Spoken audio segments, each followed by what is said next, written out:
All right, today we are diving deep into one of the most profound and, honestly, challenging characters in all of literature. We're talking about Elder Zosima from Dostoevsky's masterpiece, The Brothers Karamazov. But before we get into all that, let me just ask you something. It sounds simple, but stick with me. Are you personally responsible for what a total stranger does? Someone you've never met, maybe on the other side of the planet. I think for most of us, the immediate answer is no way, of course not. But what's so fascinating is that this 19th century literary character offered a completely radical, almost unthinkable answer to that very question.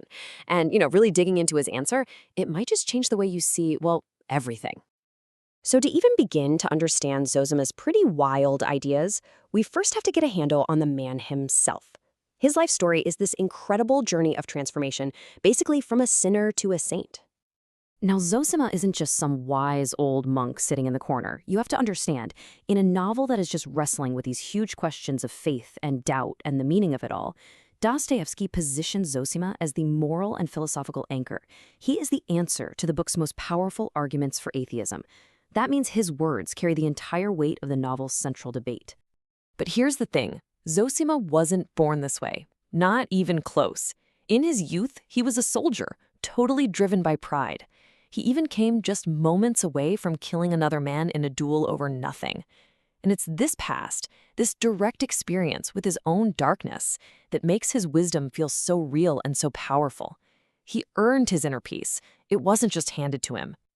In modern psychological terms, you could say he represents the integrated self. This is someone who doesn't just push away their flaws or their past sins. No, this is a person who has confronted all that, passed right through it, and managed to reconcile it with their better nature. His journey is what makes him such a powerful example of what we're all capable of. And it's because of this personal journey that he's able to develop his core philosophy. And okay, this is where things get really, really radical. We're talking about his idea of a universal ocean of responsibility. So let's start with the common view, right? The way pretty much all of us operate day to day. It's simple. You are responsible for what you do. Your actions, your guilt, it's a very individualistic worldview. Makes sense. Well, Zosima basically takes that idea and just throws it out the window.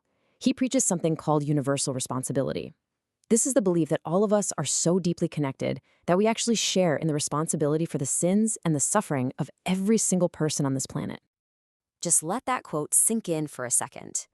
Everyone is truly responsible to all men for all and everything.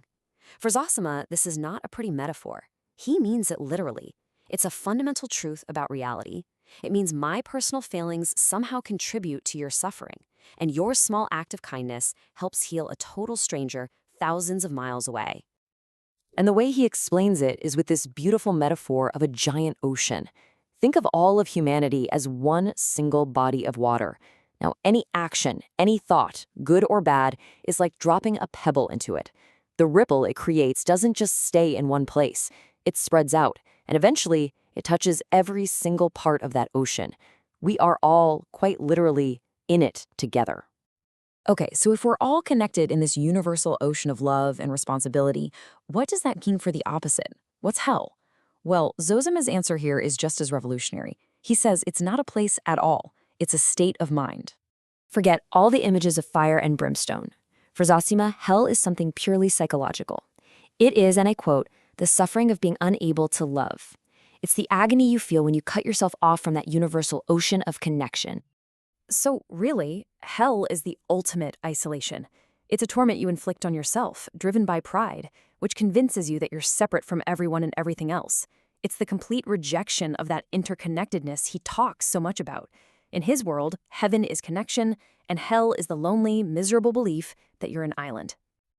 Now, I know this all sounds very philosophical, maybe a bit abstract, but Zosima's final lesson is incredibly practical.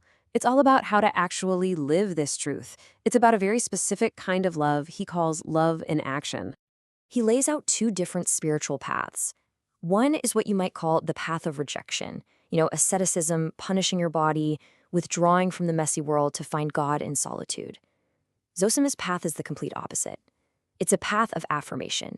It's about active love, about embracing the world in all its beauty and chaos, and finding the divine in creation, not separate from it. So how do you actually do this? Well, it's surprisingly simple and very physical. You embrace the world around you. You kiss the earth, and he means that literally, to recognize its holiness. And you love everything, not just people, but all of creation, every animal, every plant, every single bug, every leaf on every tree. That is how you begin to feel that ocean of connection he's talking about. And this isn't just some nice, abstract advice he's giving. This philosophy becomes the actual lifeline for the novel's hero, Alyosha. When Zosima dies, Alyosha's faith is completely shattered. And it's this final lesson, to get down on the ground, kiss the earth, and love all of creation, that pulls him back from despair and restores his belief.